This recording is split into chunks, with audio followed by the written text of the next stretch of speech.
ठीक है। Cauchy Goursat theorem, Cauchy integral theorem और इसमें क्या फर्क है, कोशी वाली थ्योरम में अपने पास कंटिन्यूस लिखा हुआ था, इस वजह से हमने वो थ्योरम जो है आपकी काम में ले ली थी। कौन सी, तो पहले तो इसका स्टेटमेंट लिख लो, फिर एक बार फर्क इसमें देख लेंगे। स्टेटमेंट देखो क्या है अपने पास, let f z is analytic, let f z is analytic, analytic यानी विश्लेषिक फलन आपको दिया हुआ है, यानी उस डोमेन में डेरिवेटिव एग्जिस्ट कर रहे हैं अपने पास, ठीक है, फंक्शन डिफरेंशिएबल है। If F z is analytic in A simply connected domain, in A simply connected domain, इसको हिंदी में शायद एकस और कनेक्टेड यानी संबंध क्षेत्र ऐसे कुछ लिखा हुआ होगा, simply connected domain G, G ये दिया हुआ है। सी एक क्लोज कंटूर है, if C is closed contour, जो इस जी में आ रहा है अपने पास, closed contour lying in G, G में आ रहा है, देन तो इसके रेस्पेक्ट में जब हम इंटीग्रेशन करेंगे इस क्लोज कंटूर सी के रेस्पेक्ट में, तो वो तो आपको पता ही है कि जीरो आना है, बट यहां पे हम विदाउट कंटिन्यूस इस चीज को प्रूफ करेंगे। यहां पे अब उसने एफ डैश जेड को कंटिन्यूस नहीं कहा है, जो आपकी थ्योरम थी, कौन सी थ्योरम, कोशी इंटीग्रल थ्योरम, वहां पे क्या था, एफ डैश जेड आपका क्या दिया हुआ था, कंटिन्यूस दिया हुआ था कि फंक्शन का जो डेरिवेटिव है वो कंटिन्यूस है। गुरसट ने इसको क्या किया, विदाउट कंटिन्यूस कंसिडर किए हुए इसको प्रूफ किया था, तो एक तरह से उसकी रिवाइज्ड फॉर्म होगी, इसलिए इसको क्या कहा जाता है, और ये जो इसका नाम है वो हो गया कोशी गुरसट थ्योरम। तो देखो कहीं भी इसने क्या नहीं कहा आपको, कंटिन्यूस नहीं कहा कि एफ डैश जेड या फंक्शन का डेरिवेटिव वो आपका क्या होगा, कंटिन्यूस होगा। एग्जाम में दोनों में फर्क समझ में आ जाएगा, बोलो आया ना, यस सर। ठीक है। प्रूफ लिखेंगे, we prove this theorem, we prove this theorem with the help of following lemma। इस थ्योरम को हम नीचे लिखी हुई लेमा की हेल्प से जो है प्रूफ करेंगे, और शायद हिंदी में इसको प्रमेय का लिखा हुआ होगा, हाँ प्रमेय का, ठीक है। We prove this theorem with the help of following lemma। Lemma क्या है वो लिख लेते हैं। माना फंक्शन आपका क्लोज कंटूर सी के अंदर और उसके बाहर बाहर जो बाउंड्री है उस पे क्या दिया हुआ आपको, एनालिटिक लिया हुआ है। Let f z is analytic in and on a closed contour C, यानी कि इन यानी कि अंदर, ऑन मतलब उसकी बाउंड्री पर भी, तो विद इन लिख सकते हो, analytic within and on a close contour C.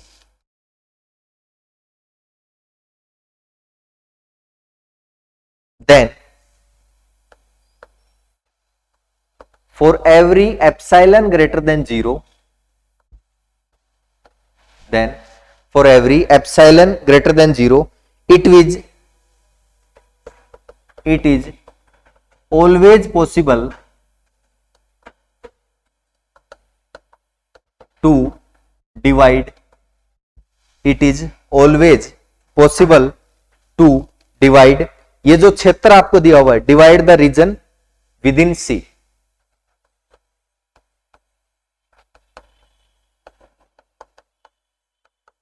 within C, that divide the region within C into a finite number of squares, into a finite number of squares। अब सारे squares तो बनेंगे नहीं, and कुछ आपके पास partial भी बन जाएंगे, समझेंगे अभी कैसे बन जाएंगे, एंड पार्शियल स्क्वेयर्स,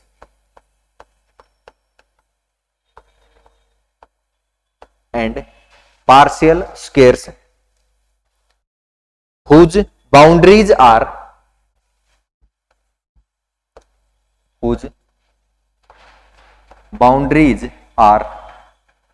SI, जिसकी बाउंड्रीज SI है, तो I आपका 1 2 and so on n।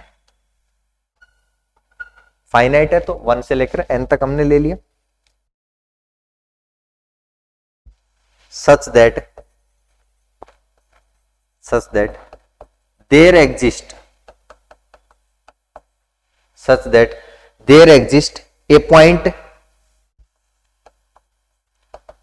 Zi within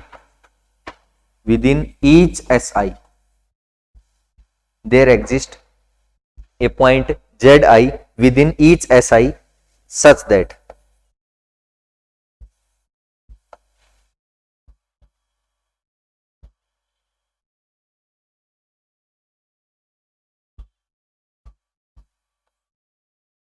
fz minus f of zi upon z minus zi, और ये वैल्यू क्या होगी आपकी, एक तरह से उस पॉइंट पर फंक्शन का डेरिवेटिव होगा, ये less than epsilon.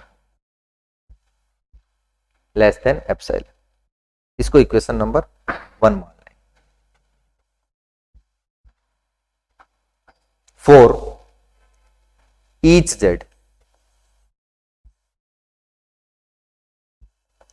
Each point z जो कि आपका z नोट नहीं होना, सॉरी zi नहीं होना चाहिए, not equal to zi within और ऑन SI, जहां पे I आपका 1 to n कुछ भी विद इन और ऑन SI।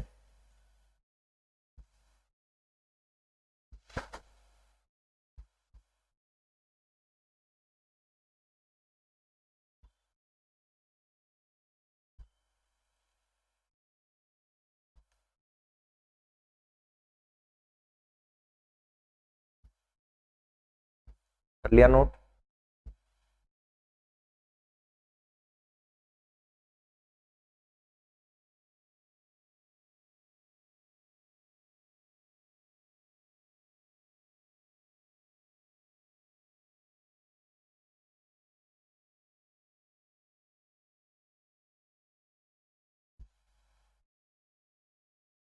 Okay sir. ठीक, देखो क्या कह रहा है, ये डायग्राम पे बना लेना, ये जो अभी लिखा है इससे 2 4 5 लाइनें छोड़ के उसके बाद बना लेना डायग्राम, तो ऊपर कुछ लाइन लिख देंगे फिर बीच में वो डायग्राम आ जाएगा आपका। ठीक है, डायग्राम ये हो जाएगा अपने पास कि ये तो आपकी एक्स एक्सिस या वाई एक्सिस जो भी है, ये आपकी वाई एक्सिस होगा। यहां पे मान लो क्लोज कंटूर दिया हुआ है, तो क्लोज कंटूर ऐसे मान लेते हैं, इस तरह से कोई दिया हुआ आपके पास, ठीक है, कि ये क्लोज कंटूर है। ये जो लेम्मा है वो क्या कह रही है एक्चुअल में, वो ये कह रही है कि इसको मैं उसमें डिवाइड कर सकता हूं स्केयर्स में। कैसे स्केयर्स में, तो स्केयर में डिवाइड करो इसको, ये जो डायग्राम है इसको कि ये बना दिया एक लाइन ये बना दी, एक लाइन ये बना दी, मेरे पास एक ऐसे कुछ आ जाएगी, है ना। स्केयर बनाने हैं तो एक लाइन ये होगी अपने पास यहां से यहां तक, तो इसको थोड़ा और इधर कर लेते हैं, ये हो जाएगी, और फिर इसके बाद एक ये हो जाएगी अपने पास, ये हो जाएगी और ये। ठीक है, तो ये कह रहा है कि इसको फाइनाइट नंबर ऑफ स्केयर्स में हम डिवाइड कर सकते हैं इस क्षेत्र को, बट उसमें सारे के सारे कंप्लीट स्केयर नहीं होंगे। अभी अंदर वाले तो कंप्लीट बन रहे हैं, बट क्या ये वाला कंप्लीट है क्या, जैसे ये है तो ये तो कंप्लीट नहीं है।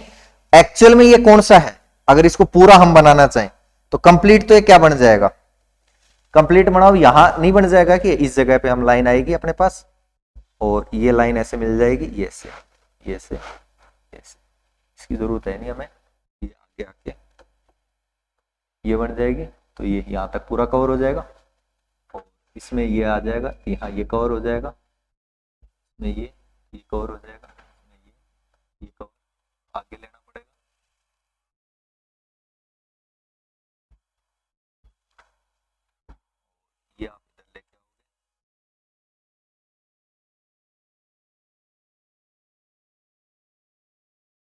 ये थोड़ा सा और एक्स्ट्रा आ रहा है तो एक और लेना पड़ेगा।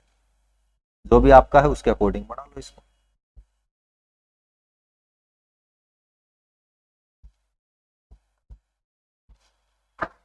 ठीक है, यानी क्या कह रहा है यहाँ पे कि कुछ तो मेरे पास कंप्लीट स्क्वायर आ जाएंगे, जैसे ये कंप्लीट आ गया, ये कंप्लीट आ गया, ये कंप्लीट आ गया। ये वाला मेरे पास पार्शियल आ रहा है। पार्शियल कैसे? जैसे यहां से यहां तक तो ये बाउंड्री आ गई, बट ये हिस्सा अलग आ रहा है अपने पास, तो ये पार्शियल स्क्वायर है। उसका मतलब कुछ कम हिस्सा है, टोटल स्क्वायर नहीं है मेरे पास, है ना। पार्शियल और इसमें समझ क्लियर आ गया समझ में? जैसे यहां पे ये आ जाएगा तो इसमें कितना सा हिस्सा आ रहा है? सिर्फ ये इतना हिस्सा आ रहा है। ठीक है, ये वाला अपने पास, तो जैसे कौन सा कलर ये दिख रहा है कि ठीक, एक जैसे ये आ जाएगा तो इसमें सिर्फ ये इतना सा हिस्सा आ रहा है। एक्चुअल स्क्वायर कितना था? एक्चुअल तो इतना स्क्वायर था, टोटल तो स्क्वायर। ये चीज क्लियर है यहाँ पे कि कुछ तो आपके पास कंप्लीट स्क्वायर आएंगे, कुछ पार्शियल स्क्वायर अपने पास आ जाएंगे। अच्छा, इन स्क्वायर्स को नाम दिया है उसने S1 S2, क्योंकि फाइनाइट होंगे भाई। अब कितने हैं आपके पास? जितने भी है मान लो 1 2 3 4 5 6, 1 2 3 4 5, तो कितने हो गए? 30। और एक ये तो आ ही नहीं रहा, तो 29 है। तो कुछ ना कुछ फाइनाइट ही तो होंगे आपके पास। तो SI जो है वो क्या हो जाएगा आपका? फाइनाइट। I आपका 1 से N तक, तो यहां पे मान लो आपका 29 हो गया, इस तरह से। ये चीज क्लियर है?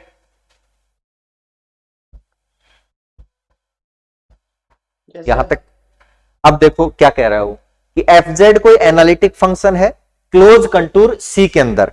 तो कोई भी एप्सिलॉन लेंथ में लेता हूं कि कितने भी छोटे में टुकड़े वहां पे करूं, एप्सिलॉन आर्बिट्रेरी है, तो लास्ट में इस एप्सिलॉन का यूज क्या आएगा? हम उसको 0 की तरफ लेके जाएंगे, वहां पे काम आएगा। हमेशा ये पॉसिबल है कि जो रीजन दिया हुआ है C के अंदर, उसको हम डिवाइड करवा सकते हैं। उसको क्या करवा सकते हैं? डिवाइड करवा सकते हैं।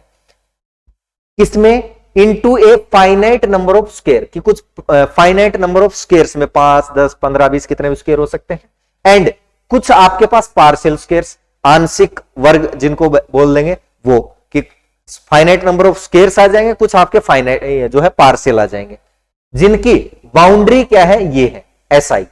मतलब जैसे फर्स्ट वाले स्क्वायर की S1 हो गई, सेकंड वाले की S2 हो गई, तो जो कंप्लीट वाले हैं उनकी तो कितनी आ जाएगी? जैसे मान लो मैं इसकी ये लंबाई ये मान लेता हूं AI है आपके पास, यहां से यहां तक AI है ना। ठीक है, तो जो कंप्लीट है उनकी तो कितनी हो जाएगी? 4AI हो जाएगी, नहीं हो जाएगी बाउंड्री?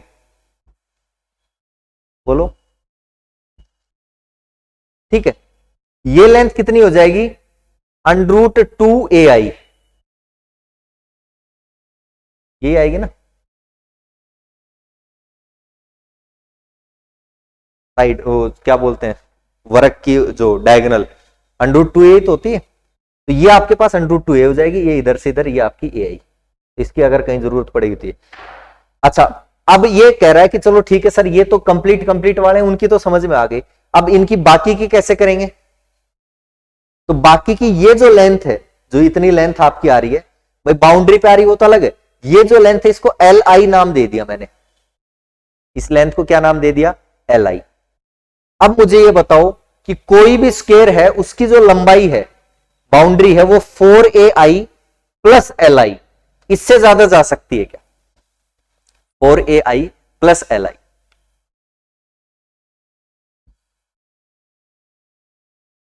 तीन ही तो केस हो सकते हैं यहां पे। एक तो आपका कंप्लीट है मान लो, है ना, तो कंप्लीट वाले में तो क्या आ जाएगा? 4AI हो जाएगा, नहीं हो जाएगा भाई? इतने से ये लेंथ कितनी है? AI, यहां से यहां तक ये भी AI का मतलब फर्स्ट वाला स्क्वायर है उसकी जो चौड़ाई है वो उतनी लंबाई, तो टोटल बाउंड्री कितनी हो जाएगी? 4AI, है ना। मान लो इतना हिस्सा आ जाता है, बाकी आपका आता ही नहीं है।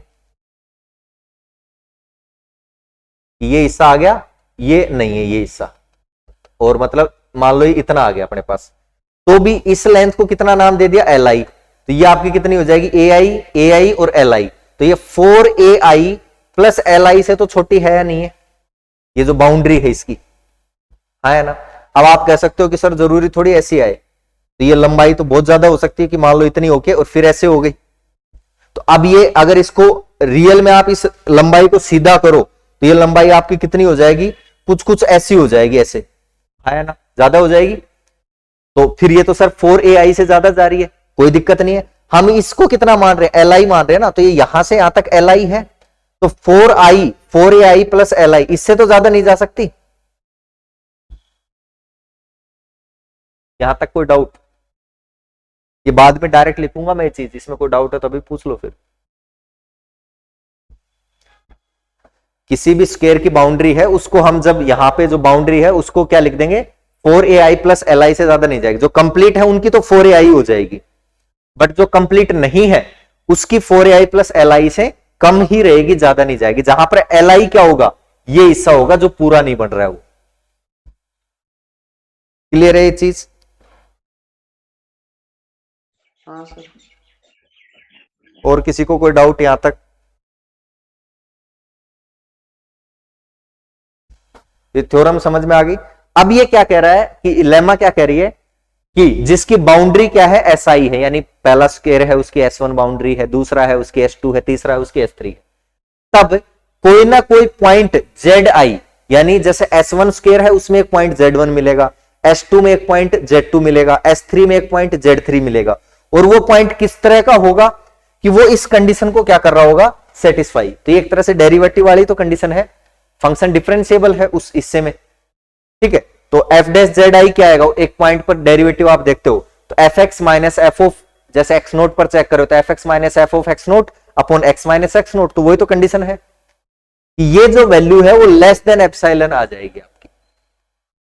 जेड क्या नहीं होना चाहिए, जेड आई वाला पॉइंट ही नहीं होना चाहिए, है ना।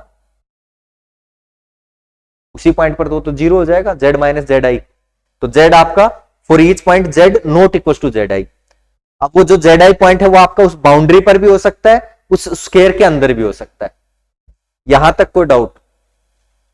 लेमा समझ में आई नहीं आई?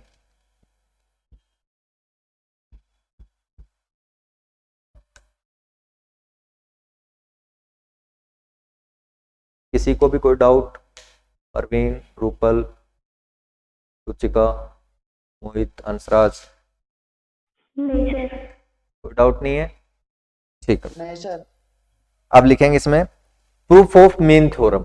यहां तक तो हमने लेमा लिखी है, अब जो आपकी मेन थ्योरम है उसका प्रूफ इसी में आगे, प्रूफ ऑफ मेन थ्योरम। तो ये जो ब्रैकेट के अंदर टर्म थी आपके पास ये वाली, इस टर्म को मान लेंगे नीटा आई जेड, ठीक है। Let proof of main theorem, let eta I z, let eta I z क्या टर्म थी, f Z minus F of z iota, sorry z i upon z minus Z I और minus f dash Z i. तो bracket के अंदर जो term थी mode के अंदर, उस टर्म को हमने क्या मान लिया, नीटा आई जेड। इक्वेशन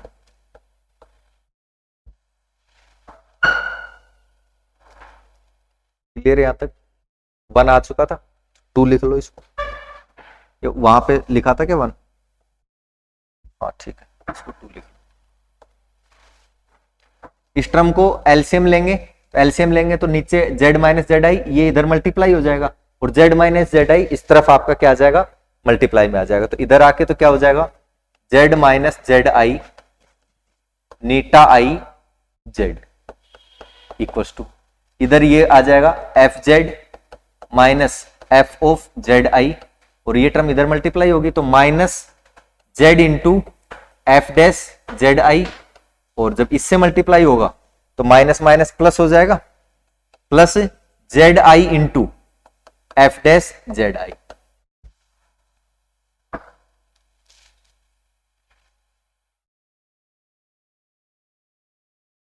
क्लियर है?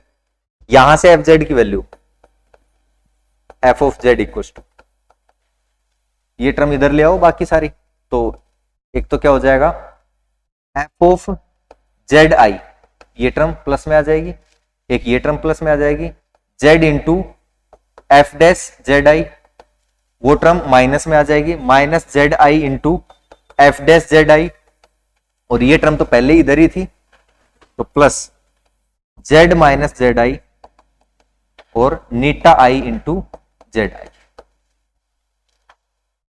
नीटा आई इंटू जेड।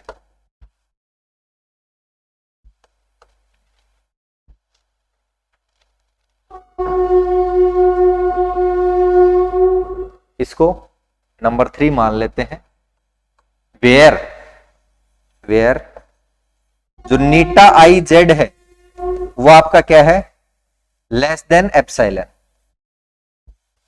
और ये चीज कहां से आई, लेम्मा से। ब्रैकेट वाली वैल्यू को तो क्या मानना था आपने, नीटा आई जेड मानना है, तो वो लेस देन क्या है, एप्सिलॉन है। यहां तक कोई दिक्कत?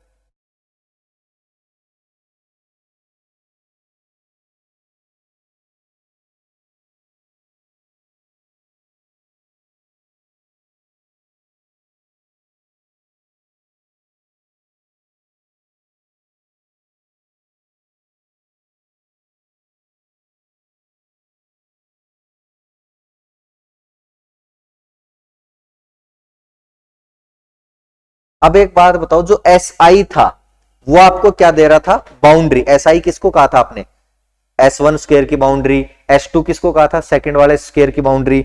S3 थर्ड वाले स्क्वायर की बाउंड्री। तो उनकी बाउंड्रीज कही थी आपने, उन बाउंड्रीज के हर एक पॉइंट पर ये कंडीशन आपकी सेटिस्फाई हो रही थी। इक्वेशन 2 वाली कंडीशन होगी या नहीं, जेड की वैल्यू, जेड कहां से लेना है, उसमें यही तो लिखा था आपने यहां पे कि जेड, ठीक है, partial whose boundaries are this and there exist a point z i within each s I.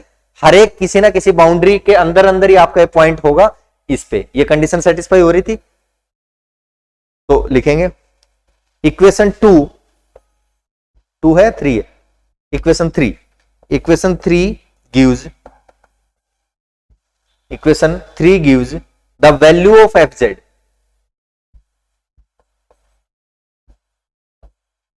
Equation 3 gives the value of fz at any point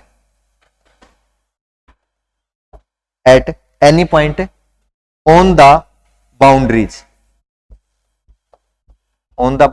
S1 S2 S3, तो बाउंड्रीज ऑफ SI ये लिख दें हम। Therefore, तो अगर हम इसको integrate करवा दें, Therefore integrating SI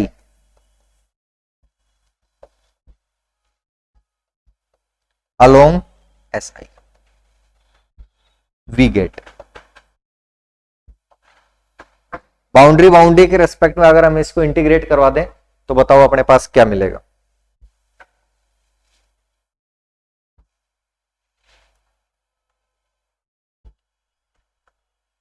तो सब पे इंटीग्रेशन लग जाएगा, जो कांस्टेंट टर्म है उनको तो क्या कर लोगे, बाहर ले लोगे, और बाकी अपने पास इंटीग्रेशन में अंदर आ जाएंगे।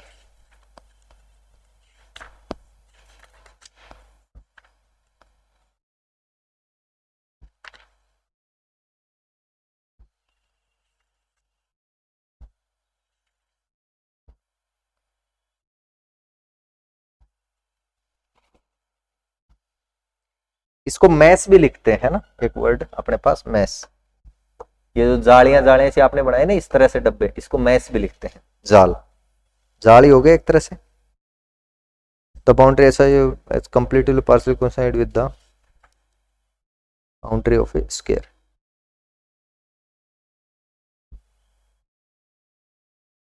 इस वाली बुक में तो अलग तरीके से दिया हुआ है, आपकी बुक में है वही करवा देते हैं, फिर वो तो हिंदी में, नहीं तो दिक्कत आएगी हिंदी वाले बच्चों को। इसको हम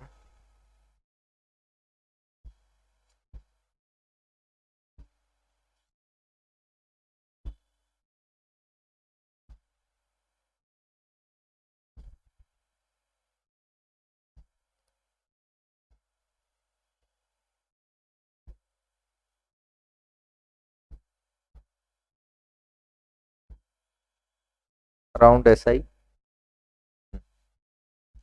क्या लिख दिया, therefore integrating SI या 2 बार थोड़ी आएगा, इंटीग्रेटिंग अलोंग SI, अलोंग लिख दो या अराउंड लिख दो, एक ही बात। क्या आ जाएगा, कहां गई टर्म, ये इसका इंटीग्रेशन करना है थर्ड वाले का, तो ये हो जाएगा इंटीग्रेशन अलोंग SI के अलोंग क्या आ जाएगा, FZ DZ इक्वल्स टू इनका क्या आएगा, ये देखो जेड आई कोई फिक्स पॉइंट था, जेड आई एस आई वाले बाउंड्री के अंदर जो आपका एस आई थी यानी फर्स्ट स्क्वायर था उसके अंदर कोई पॉइंट होगा फिक्स, उस पर फंक्शन की वैल्यू वो भी फिक्स हो जाएगी। ये तो फिक्स नहीं होगा भाई, इसमें तो जेड आ रहा है, जेड तो वेरिएबल है। ये जेड आई पर फंक्शन का डेरिवेटिव की वैल्यू और जेड आई ये भी फिक्स है, तो ये दोनों तो फिक्स है ही, तो इनको अलग लिख लो। एक तो कौन सा एफ ऑफ जेड आई और माइनस एक Z I into F dash Z I है ना, तो ये तो कांस्टेंट है, बाहर आ जाएंगे। तो अंदर सिर्फ क्या बचेगा, इंटीग्रेशन अलोंग एस आई और क्या था डी जेड। बोलो कोई डाउट भैया, तो जेड आई तो कोई फिक्स पॉइंट था, उसके अंदर जेड वेरिएबल है ना, जेड थोड़ी आपके पास जैसे जेड माइनस जेड आई आप लिखते हो तो एक्स नोट ही तो वेरिएबल होता है, एक्स तो आपका फिक्स पॉइंट है, तो ये अपने पास जो है सॉरी एक्स आपका वेरिएबल है, तो जेड तो यहाँ पे वेरिएबल है, तो जेड इसको यहाँ पे तो इस पे तो इंटीग्रेशन अप्लाई होगा और इस पे भी इंटीग्रेशन अप्लाई होगा, कौन सा ये वाला, इस पे भी। इसमें ये वैल्यू बाहर आ जाएगी एफ डैश जेड आई, ये तो बाहर आ जाएगी, सिर्फ इस पे अप्लाई होगा तो इंटीग्रेशन जेड डी जेड ये हो जाएगा। यहां पे दोनों में ही जेड है तो इन पे दोनों पे आपका टोटल पे ही क्या होगा, इंटीग्रेशन अप्लाई होगा। क्लियर है यहां तक? तो बताओ ये क्या आ जाएगा, ये तो कांस्टेंट थी बाहर आ गई, ये कांस्टेंट थी ये भी बाहर आ गई। इसमें देखो, इसमें आपका एफ डैश जेड आई ये तो बाहर आ जाएगा और बाकी पे इंटीग्रेशन लग जाएगा जेड डी जेड। क्लियर है? प्लस इस वाले में टोटल पे इंटीग्रेशन लगेगा, दोनों में जेड आई आ रहा है, सॉरी जेड आ रहा है, तो Z minus Z I into Neeta I Z और डी जेड, और किसके रेस्पेक्ट में एस आई, तो ये इसको एस आई करो। यहां तक कोई डाउट इसमें?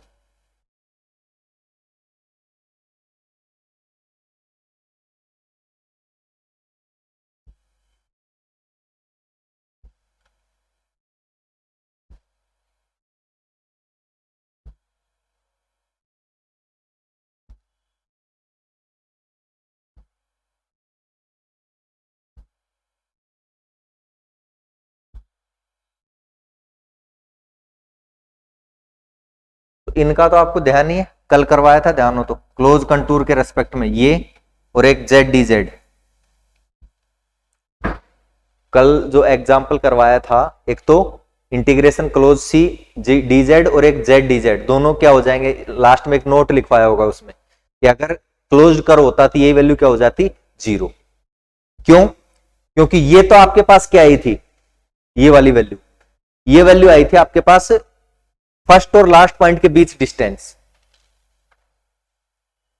ये आई थी ना या दूसरी आई थी, एक आर्क लेंथ आई थी एक डिस्टेंस आई थी।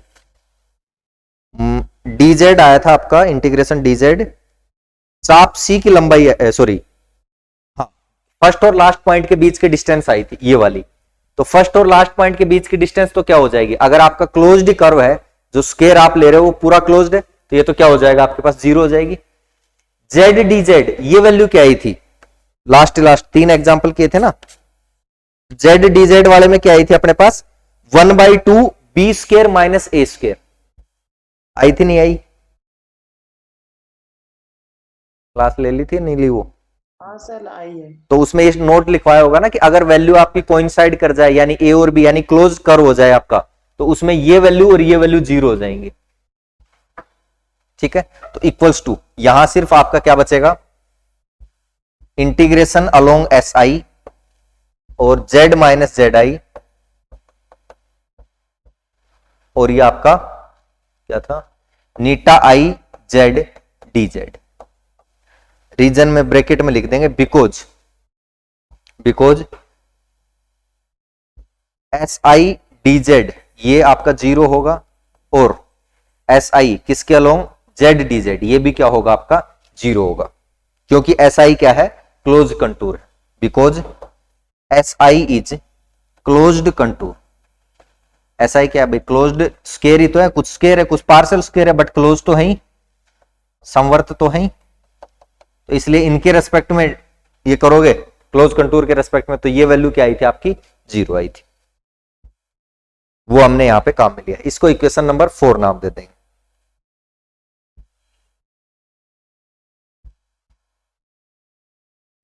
Equation number 4।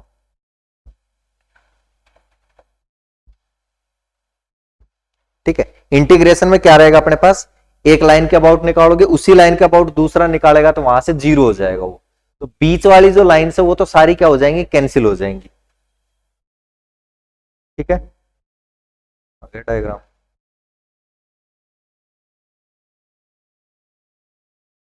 ये ठीक है कि बीच वाले, जैसे इस लाइन के अबाउट निकालोगे तो इधर से ये ऐसे ऐसे ऐसे ये आएगा घूम के, यहां से घूमोगे तो ये अपने पास ऐसे ऐसे ऐसे और ऐसे, ये यहां पे क्या आ जाएगा, ये 0, ये हट जाएगा, ये हट जाएगा, ये हट जाएगा, इस तरह से हट जाएंगे, इंटीग्रेशन अपोजिट हो जाएंगे एक दूसरे के।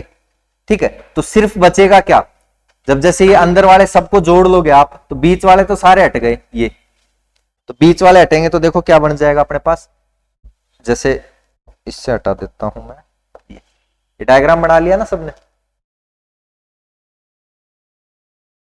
हाँ सर। ठीक है, तो एक दूसरे का अपोजिट, तो जैसे बीच वाले तो ये सारी हट जाएंगी, ये साइड आपकी ये हट गई, तक ये हट गई, ये हट गई, इसको हटा दो, ये इससे हट गई, ये इससे हट गई। ठीक है, एक दूसरे के अपोजिट वाले से।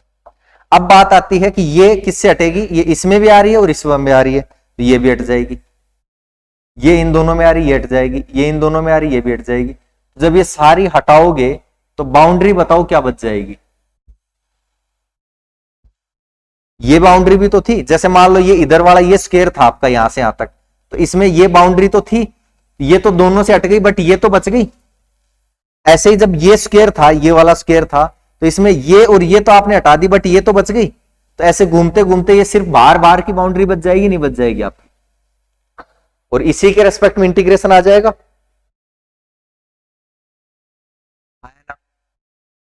Yes sir. तो हम क्लोज कंटूर सी के रेस्पेक्ट में एफ जेड डी जेड लिखें, या summation I equal to 1 to n S I F Z, S I यानी सारे जितने भी स्क्वायर्स हैं उनके रेस्पेक्ट में एफ जेड डी जेड लिखें, आपके पास वैल्यू क्या आएगी, सेम आएगी। तो ब्रैकेट में लिख देंगे, सॉरी ब्रैकेट क्या वैसे लिख देंगे, it is clear from the diagram, कि जो डायग्राम है वहां से ये चीज क्लियर है, डायग्राम आपने बना लिया, it is clear from the diagram that, it is clear from the diagram that the integral around the closed curve C, around the closed curve C, capital C, is equal to, it is clear from the diagram that the integral around the closed curve C is equal to the sum of integrals around all the SI, the sum of integrals around all the SI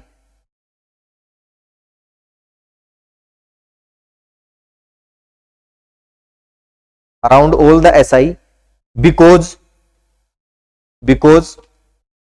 the line integrals, एक ही line पर अगर आपका double आ रहा है तो वो एक दूसरे को कैंसिल कर देता है, ये ध्यान रखना, because the line integrals along the common boundaries, because the line integrals around the common boundaries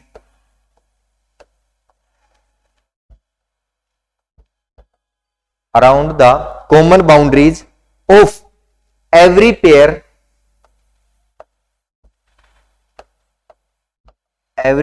of adjacent किसको लिखते हो, जो जैसे ट्राइंगल में भी ये लिखते हो ना एडजेसेंट साइड, ये और ये एडजेसेंट है, ये और ये एडजेसेंट है, या ये और ये एडजेसेंट, मतलब एक दूसरे से टच हो रही हो, ऑफ एडजेसेंट मैसेज, मैसेज यानी वो जो जालक है आपके पास एक के साइड में दूसरा है वो, the common boundaries of every pair of adjacent message cancel each other, तो लास्ट में हमारे पास क्या बचेगा, सिर्फ बाहर की बाउंड्री जो आर्क है वो बचेगी, वी आर लेफ्ट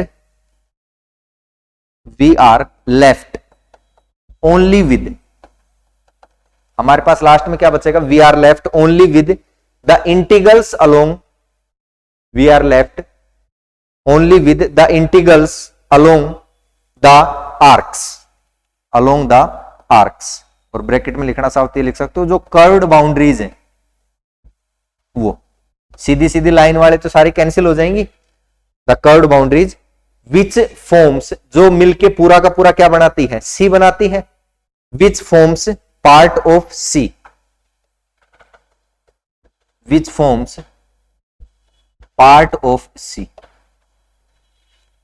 क्या मतलब है इस लाइन का कि सर ऐसे है आपके पास, ये ऐसे मान लो, दूसरा ये ऐसे था ऐसे, और ये मान लो इस तरह से जा रहा था, ये इधर से ऐसे चला गया, तो एक कर्व ये हो गया आपका, एक ऐसे एक ऐसे एक ऐसे, ये ठीक है। तो क्या कह रहा है कि अगर दो आपके पास मैश है, उनका एक ही लाइन पर इंटीग्रल आ रहा है, तो ये लाइन इसमें भी है और इसमें भी है, दोनों में, तो ये कैंसिल हो जाएगी, ये कैंसिल हो जाएगी, ये कैंसिल हो जाएगी, ये कैंसिल हो जाएगी, ये बचेगा क्या, सिर्फ ये बाहर वाली, इसमें ये कैंसिल दोनों में है, ये कैंसिल ये कैंसिल ये कैंसिल, तो यहां से सिर्फ ये बचेगा। तो क्या कह रहा है कि सिर्फ बाहर बाहर की जो आर्क है वो बचेगी। कौन सी आर्क, जो कि सी का पार्ट है, टोटल सी तो ये है, इसका जैसे इस कर्व की बात करें तो इसमें और इसमें ये दोनों तो कैंसिल, इसमें और इसमें ये दोनों कैंसिल, सिर्फ बचेगा क्या, जो सी का पार्ट है वो बचेगा, ये सी का पार्ट, तो वो टोटल मिलके क्या बना देगा आपका, सम करके पूरा का पूरा सी बना देगा। क्लियर है ये चीज? हाँ सर। सो अगर हम integration along C F Z D Z लिखें, या फिर इसी को हम क्या लिख सकते हैं, सारे के सारे, जैसे पहले का लिखो S I F Z D Z, दूसरे का तीसरे का, और समीशन आई इक्वल टू 1 से n करोगे, इस फर्स्ट वाले में क्या बचेगा, S1 स्क्वायर में अगर कोई बाउंड्री है कर्व वाली वो बचेगी, अगर पूरा ही बीच में है तो चारों तरफ का कैंसिल हो जाएगा। S2 में क्या बचेगा, अच्छा कैंसिल क्यों होगा, इसमें कोई डाउट, जीरो हो जाएगा ना, क्लोज कर्व अपने पास अंदर वाला वो तो पूरा जीरो हो जाएगा, कैंसिल हो जाएगा, वहां पे सिर्फ बाहर बाहर की बाउंड्री है जो है, राउंड वाली जो बाउंड्री है वो बचेगी, क्योंकि वो दूसरी तरफ किसी से टच नहीं हो रही, सिर्फ वो बचेगी आपके पास, और वो मिलके उनका समीशन सबका S1 S2 सबका मिला के वो आपका पूरा का पूरा सी वाला बन जाएगा।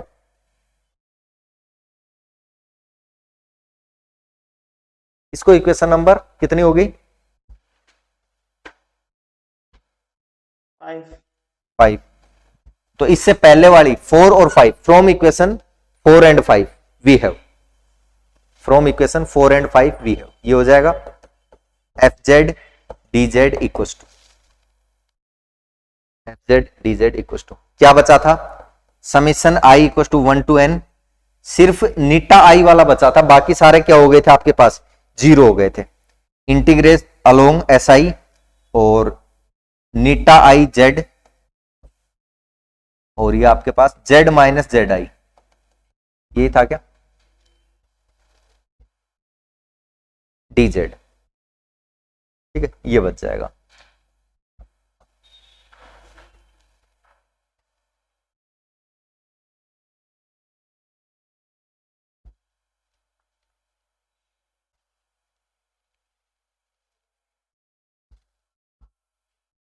हमने वैल्यू रख दी इंटीग्रल एस आई के along F Z D Z, ये जो वैल्यू है ये वैल्यू रख दी हमने, ये यही तो बची थी लास्ट में अपने पास, ठीक है। मोड ले लो दोनों तरफ, तो ये आ जाएगा mod C F Z D Z equal to क्या आ जाएगा अपने पास, यहां भी टोटल का मोड लेंगे तब ग्रेटर देन इक्वल टू नहीं आएगा, ये भी ध्यान रखना, S I Neeta I Z, और ये आपका Z minus Z I D Z, ठीक है।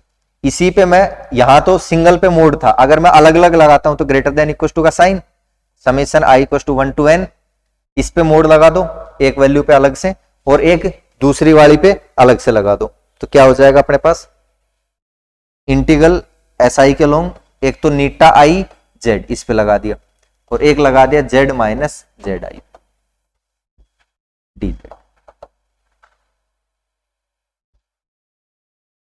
ठीक है। इस वैल्यू से बड़ी वैल्यू क्या थी आपकी, एप्सिलॉन, इक्वेशन देखो स्टार्टिंग में दे रखी होगी, नीटा आई जेड मान के ये चले थे, तो इससे बड़ी वैल्यू हम क्या लिख सकते हैं, इसकी वैल्यू एप्सिलॉन लिख दो, तो बाकी क्या बच गया, summation I equal to 1 to n integral along S I और Z minus Z I, mod Z minus Z I D Z.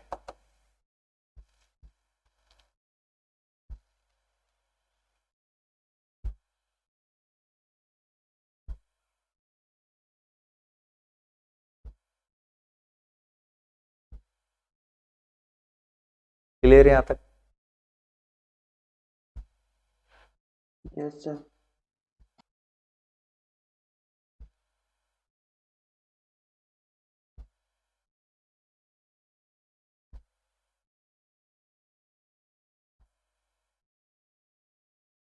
Now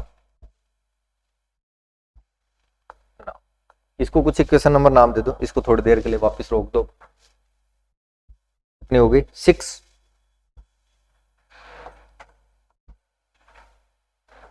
ठीक है, now mode Z minus Z I, maximum ये लेंथ कितनी हो सकती है आपके पास अगर सीधी सीधी लाइन ले तो? जैसे ये था आपके पास ए आई लंबाई, यहां से यहां तक, ये लंबाई आपकी, ये भी आई। ठीक है, तो मैक्सिमम ये हो सकती है अगर सीधा सीधा पॉइंट ले तो इन दोनों के बीच। मोड डीजेड क्या होता है? आपका लेंथ दिखाता है ना कि उस पॉइंट से उस पॉइंट के बीच तो कोई भी इसमें दो पॉइंट है, उनके बीच मैक्सिमम डिस्टेंस कितनी हो सकती है? भाई एक पॉइंट यहां मान लो, एक पॉइंट यहां मान लो, वही तो हो सकती है मैक्सिमम, यानी √2ai। उसके अलावा कहीं भी हुआ तो फिर इससे कम डिस्टेंस होगा। भाई जो स्क्वायर है उसमें सबसे ज्यादा लंबाई, दो पॉइंट आपको सबसे दूर दूर रखने, तो कहां रखोगे आप? अपोजिट कॉर्नर पे रख दो। सबसे मैक्सिमम लेंथ √2ai हो सकती है। क्लियर है ये चीज? तो z और zi के बीच डिस्टेंस जो है लेस देन, या तो क्या होगा √2ai मैक्सिमम ये, या इससे कम। क्यों?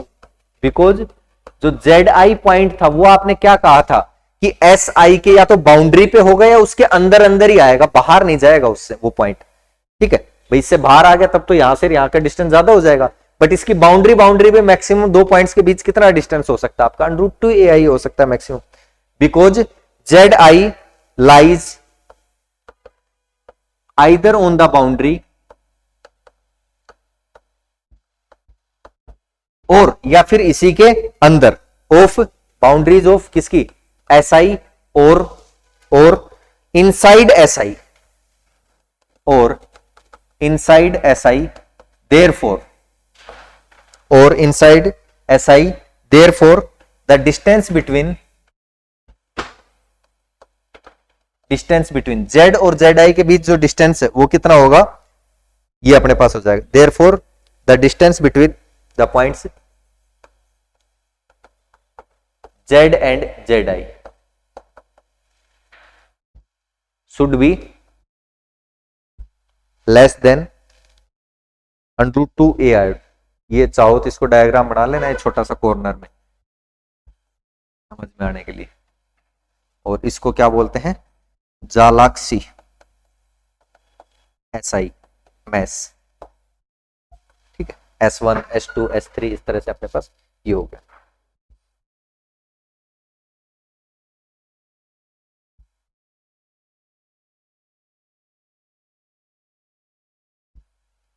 सो SI के अलोंग इंटीग्रेशन हम कर रहे हैं मोड z माइनस zi और आपका मोड dz, ये value less than equal to आएगी SI के अलोंग हम ये कर रहे हैं। ठीक है, तो ये वैल्यू आपने अभी अभी निकाली है, क्या है ये अपने पास? तो इसको तो बाहर ही ले लो, √2ai ये निकाली है। ये इस वैल्यू से बड़ी आपके पास क्या होगी? मोड z माइनस zi से बड़ी √2ai होगी, और इसको बाहर ले लेंगे। अभी भी आपके पास क्या बच जाएगा? dz तो अभी भी इंटीग्रेशन में बचा हुआ है, integration along si dz, mode dz। और मोड dz क्या आता है? कल किया था ये तो, si की लेंथ को रिप्रेजेंट करेगा या नहीं करेगा ये? Now integration along si mode dz represents the length of si। Mode dz वाला देखो, बोलो मोड dz क्या था?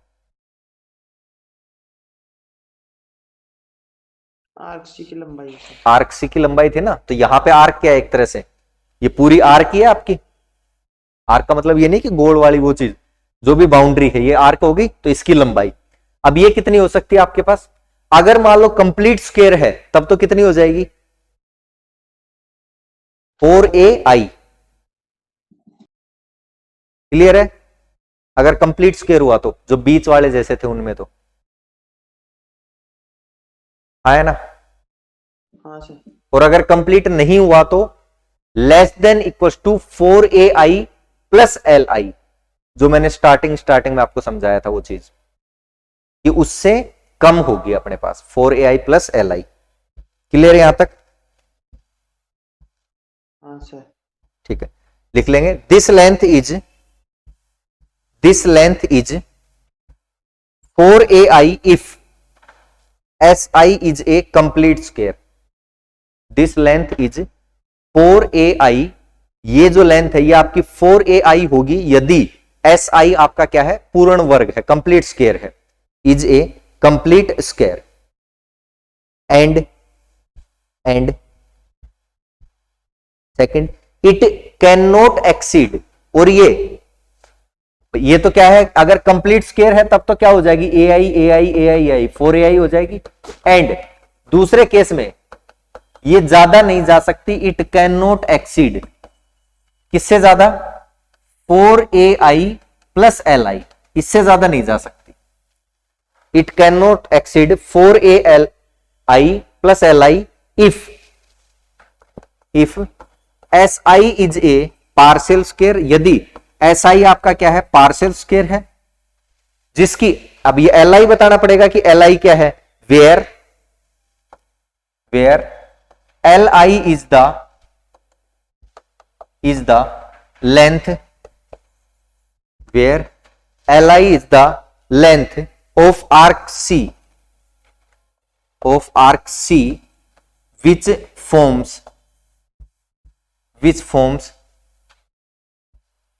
a part of SI,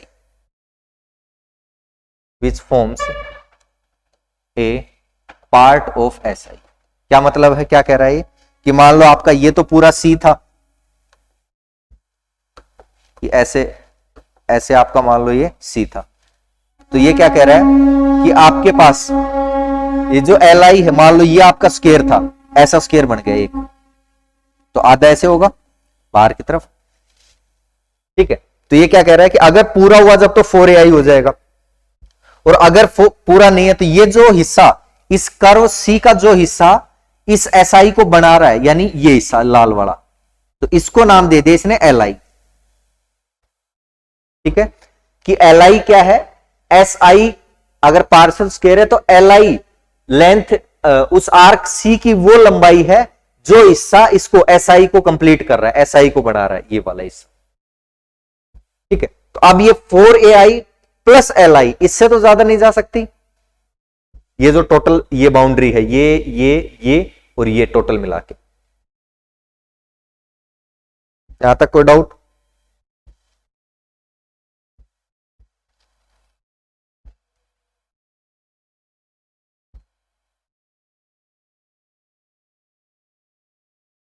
ठीक है, अब लिख लेंगे सो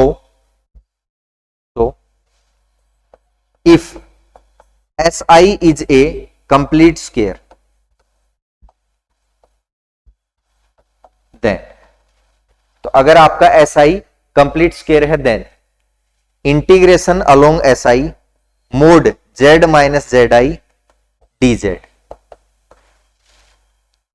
ये वैल्यू क्या आएगी less than equal to √2ai, तो ai √2 ये हो गया अपने पास, और ये वैल्यू मैक्सिमम क्या हो सकती है आपकी 4ai आया ना, यानी 4√2 ai का स्क्वायर, ये हो सकती है अपने पास अगर कंप्लीट स्क्वायर हुआ तो। इसको ले लिया मैंने, कितनी हो गई equation 7।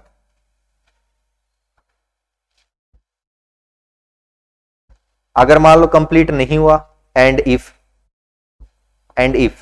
SI is not a complete square then, तो उस केस में फिर क्या हो जाएगा, उस केस में ये value SI mod z minus ZI mod dz less than equal to, बताओ कितनी हो जाएगी ये वैल्यू तो less than A I under root 2 आया ना, z माइनस जेड आई, दो पॉइंट्स के बीच का डिफरेंस ज्यादा से ज्यादा कितना हो सकता है, डायगोनल वाली लेंथ हो सकती है, और ये वैल्यू आपकी मैक्सिमम से maximum 4ai plus L I, इससे ज्यादा ये भी नहीं जा सकती। तो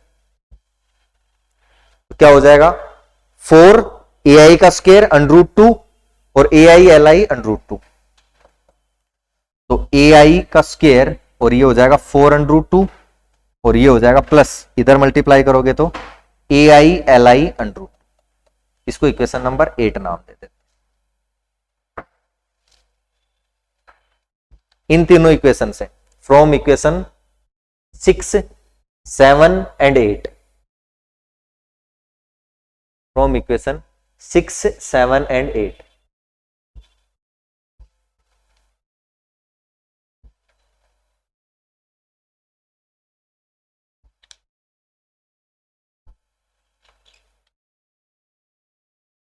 बताओ क्या आ जाएगा 6, 7, 8 से integration along C F Z D Z, mod भी लगा हुआ था, उससे बड़ी वैल्यू आपके पास क्या हो जाएगी ग्रेटर देन, उसमें क्या बचा था, एक तो एप्सिलॉन बचा था,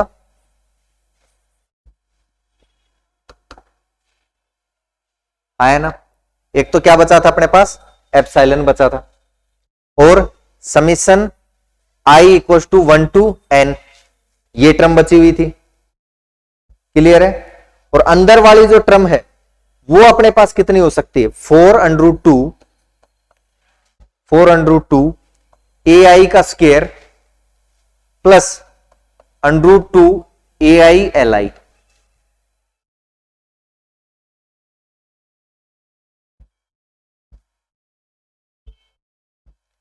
ये वैल्यू तो इसमें आ गई 4 अंडर रूट 2 ए आई का स्क्वायर, कि ये जो वैल्यू है ये इससे बड़ी नहीं हो सकती, तो ये तो इसी में आ गई, वो पार्ट एक्स्ट्रा आ रहा है तो हम ये भी ले लेते हैं कि इससे ज्यादा नहीं जा सकती आपकी वैल्यू।